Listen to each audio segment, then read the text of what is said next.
Thank you, Chairman Burgess, Ranking Member McGovern, and members of the Rules Committee for the opportunity to testify on my amendment number 10 to H.R. 9027.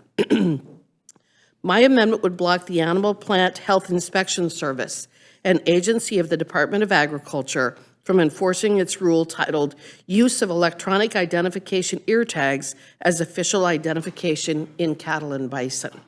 This rule mandates electronic identification, or EID, ear tags for cattle and bison moving in interstate commerce.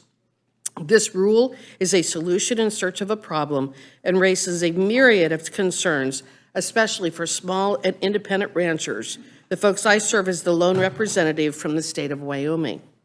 I'd like to focus on 4 primary concerns with this policy. First, that it is an unfunded federal mandate. Second, that it threatens further vertical integration of the food supply chain. Third, the rule raises serious privacy concerns which have not been resolved. And fourth, it does not comply with the realities of ranching operations. This rule is a mandate, plain and simple, as non-compliance means ranchers are locked out of their traditional markets. Ranchers in Wyoming are required to move their cattle interstate for processing and to get to market, stifling choice and requiring compliance. APHIS estimates that the rule would cost $26.1 million per year, yet this is a gross underestimate calculated solely using the cost of the tags, when there is a vast network of technology needed to operate an EID system. Yet the report language of this bill provides just $15 million underfunding an estimate that we already know to be incorrect. Since cost-prohibitive non-compliance would lock small producers out of their traditional markets, corporate agriculture operations, on the other hand, many of which have voluntarily implemented EID based on access to capital, would be able to fill these gaps. 4 companies own over 80% of beef processing in the United States.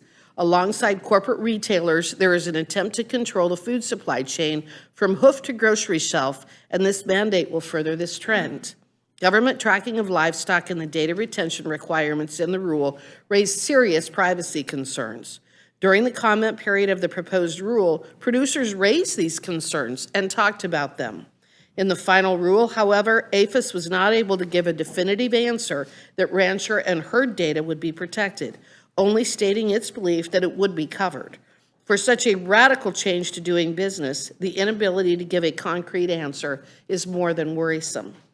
Finally, the goal and vision in this policy does not comply with the reality of the labor involved in applying these electronic tags.